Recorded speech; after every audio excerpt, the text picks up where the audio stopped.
안녕하세요. 뉴스 속 날씨 윤유라입니다. 올여름 엘니뇨가 발생하면서 세계 의학자들은 초긴장 상태에 돌입했다고 합니다.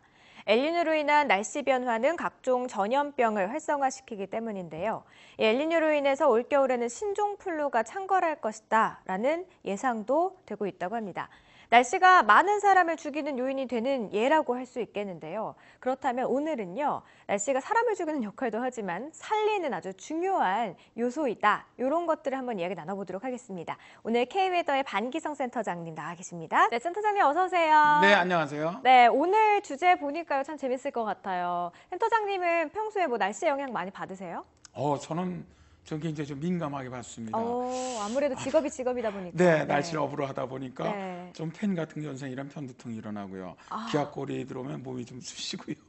저는 굉장히 정말 날씨에 민감한 사람입니다. 온몸이 그냥 뭐 날씨와 연관이 있다라고 해도 과언이 아닐 것 같은데요. 그래서 예보를 좀 잘 내는 모양이다. 아이고. 타고 나셨네요, 우리 센터장님은요. 네. 네. 저 같은 경우에는 아무래도 좀 감성적인 여자다 보니까 비 오는 날에는 살짝 좀 기분이 가라앉고 맑은 날에는 또 기분이 마구 들뜨는 그런 영향을 좀 받고 있거든요. 근데 요것뿐만이 아니라 또 좋은 날씨가 또 질병을 치료해주는 그런 역할들, 여러 가지 좋은 역할들을 하고 있다고 들었습니다. 대표적인 방법, 대표적인 예로는 어떤 것들이 있을까요? 산에 가서 일단 치료하는 산기후요법이 있습니다. 네. 산기후는 이제 해발 높이가 400m 이상 되는 곳에 기후를 말하는데요. 예. 산기후는 기압, 또 산소 분압이 낮아집니다. 산에 가면은.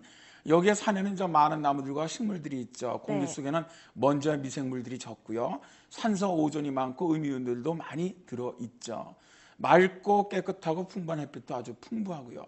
이런 좋은 날씨 환경이 사람의 건강에 도움을 준다는 건데요. 그런데 이제 산기후요법 중 사실 가장 중요한 것이 기압이 낮은 것을 이용하는 겁니다. 네. 이제 공기 중에 이제 높이 올라갈수록 기압이 낮아지지 않습니까? 그쵸. 또 산소의 분압도 낮아지게 됩니다. 이럴 경우 이제 사람들은 피 속의 산소 포화도가 적어지게 되죠. 아. 그러면 몸은 자기 스스로 적절한 산소를 공급하기 위한 일을 시작을 합니다. 네. 호흡수가 작아지고 폐활량이 늘어나죠. 맥박이 빨라지고 심장에서 내보내는 피해량이 늘어나고 혈압도 약간 높아집니다. 뇌와 심장은 피출이 넓어지면서 피가 많이 공급되고요. 내장 장기와 근육의 피출은 좁아지고 피가 적게 공급됩니다. 이렇게 이제 신체가 변화하기 시작하면서 네. 온몸에 도는 피의 양이 많아지고 적혈구수 또 혈색소 양도 상대적으로 늘어나게 됩니다. 네. 그러니까 높은 산지대에 오래 머물러 있으면 비정상적이었던 호흡수, 맥박수, 혈압 이런 게 정상으로 되면서 새로운 모세혈관들이 더 많이 생깁니다. 그러니까 조직에서의 산소 소비가 적어지는 체질로 변한다는 것이죠. 그러니까 건강에 불리한 외부 환경에 대한 면역 또 저항성이 아주 크게 높아진다는 얘기입니다. 네. 그럼 어떤 환자들이 이런 치료들로 좀 효과를 볼 수 있을까요? 비만 환자의 경우 몸속에 지방이 쌓이면 혈액순환이 나빠지고 피가 잘 돌지 않지 않습니까? 네. 계속 지방이 쌓이는 악순환을 겪게 되는데 이런 저기압 치료를 하게 되면 혈액순환이 원활해지면서 이 문제가 해결되는 겁니다. 네. 당뇨로 고생하는 사람도 혈액순환이 활발해지면서 체내 인슐린 이용도가 좋아지고요. 그래서 이제 선진국에서는 불치의 만성질병 질병 치료에 저기압을 이용하는 연구가 활발해지는 것도 바로 이런 이유 때문입니다. 날씨를 잘만 이용을 한다면 건강해질 수 있다는 거죠. 정말 그렇겠네요. 혈액순환이 정답이었어요. 자, 반대로요. 좀 낮은 곳에 그럼 내려가게 되면은 기압이 좀 높아지잖아요. 이런 거를 이용한 치료법은 또 있을까요? 네, 그렇습니다. 이제 그런 게 말씀하신 것처럼 이때 높이 올라가면 저기압이 되지만 네. 낮은 곳으로 내려면 고기압이 고기압. 되지 않습니까? 네. 그러니까 저희가 이제 고기압 치료요법이 되는 것인데요. 고기압 치료의 원리는 일반적으로 이기압이 상승했을 때 사람은 평상시보다 15배가량 더 많은 산소를 흡수할 수 있다는 사실에서 출발을 합니다. 네. 예를 들어보죠. 네. 이스라엘의 그 사해가 있지 않습니까? 예. 여기는 이제 평균 해수면보다 400m 정도가량 낮은 곳에 위치하고 있죠. 네. 그러다 보니까 자연 상태에서 고기압의 상태가 되는 건데요. 평균 대기압이 한 1050에서 1066 헥토파스칼 보인다래요. 예. 우리 윤유라 씨도 알지만 우리나라 같은 경우 1013 정도가 1013 이요. 평균이잖아요. 그죠? 네. 여기는 우리보다도 거의 한 40에서 50 헥토파스칼이 더 높네요. 높다는 것이죠. 네. 공기 중 산소 농도는 바다보다 높은 10%가량을 보입니다. 네. 연평균 20억 평방미터가량의 높은 수증기를 또 만들어내고요. 그러다 보니까 사회 주변은 상당한 안개로 가득 차게 되는데요. 안개가 자외선을 걸러주는 역할을 해주고요. 또 환자들이 사회를 가면 고산소의 효과와 자외선 치료 등을 할 수가 있다는 것이죠.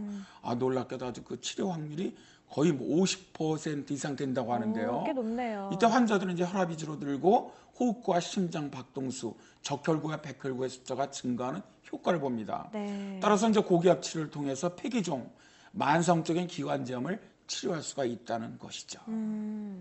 참 기압을 이용해서 질병을 치료하는 이야기를 좀 들어보니까 정말 사람 살리는 날씨다라는 말이 맞는 것 같습니다.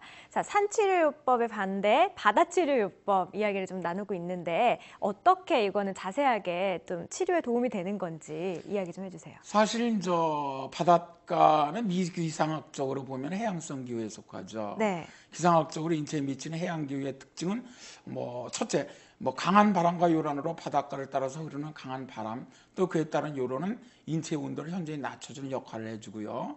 그리고 이제 태양 복사 에너지의 강도는 육지의 초원에 비해서 물에서 2배, 네. 모래에 대해서 4배가 더 강하거든요. 이렇게 강해지는 태양 적외선으로 과도하게 열을 받은 피부는 바로 바닷바람에 의해서 쉽게 식혀진다는 것이죠. 네. 둘째, 이제 작은 기온 차이로 겨울 기온은 상대적으로 높고 여름 기온은 상대적으로 낮습니다. 연안에서 습도는 높지만 요란 때문에 섬보다 안개는 신속히 솟아내고요. 바닷가의 공기 중에는 요란이 많고 특히 요드와 염분 함량이 높은 특징도 있습니다. 이제 먼지나 꽃가루, 화학약품 같은 대기 오염 물질은 바람이 강할수록 적어지죠. 그렇죠. 한마디로 이제 건강에 유익한 요소들이 많다는 건데요. 이런 것들이 이제 질병을 치료할 수 있다고 보고 네. 바다치료 요법이라는 말이 생겼죠. 사실 이제 바닷가는요 내륙 지방의 기후와는 달리 처음에는 환자에게 좀 자극적일 수 있는데요. 네. 그러나 한 2, 내지 3주 정도 지나서 해안 기후에 순화되고 나면은 아주 기초 신진대사가 빨라진다고 해요. 그래서 바닷가의 공기는 신진대사를 빠르게 해주고 맥박수의 혈압도 증가시켜주면서 심폐기능이 강화되거든요. 그래서 아까 말씀드린 것처럼 기관지 천식이나 당뇨, 심장병 등의 효과가 커지는 이유라는 것이죠. 그렇군요. 자, 또 최근에는요, 숲속으로 많은 분들이 들어간다고 들었어요. 숲속 치유를 위해서, 힐링을 위해서 이거는 어떤 건가요? 일종의 이제 치유의 숲 프로그램 최근에 많이 나오고 있죠. 네. 요즘 이제 암, 또 아토피, 각종 질환을 치유하기 위해서 치유의 숲을 찾는 이들이 많은데요. 산림청도 그러더라고요. 피톤치드라든가 음이온, 아름다운 경관, 토양, 온습도, 광선 등을 활용해서 인체의 면역력을 높여주고 질환을 치유하는 곳이다. 이렇게 이제 선전하던데요. 네. 사실 이제 숲 치료에서 가장 중요한 요소는 식물이 가득한 숲에서 내뿜는 공기 중에 피톤치드, 또 음이온의 효과, 이런 치유 효과라고 얘기를 합니다. 네.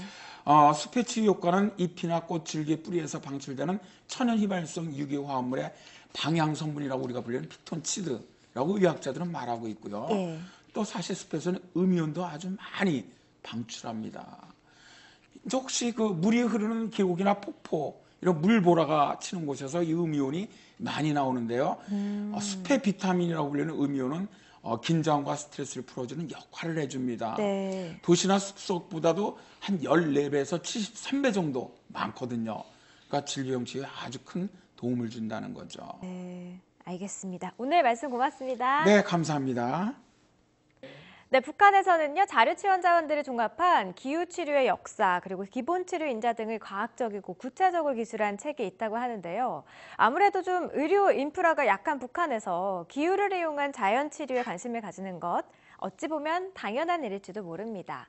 그런데요, 이런 연구가 좀 더 과학적으로 그리고 체계적으로 연구가 돼서 공개가 된다면 질병에 시달리는 많은 분들이 도움을 받을 수 있지 않을까라는 생각을 해보네요. 뉴스 속 날씨, 오늘 준비한 이야기는 여기까지입니다. 고맙습니다.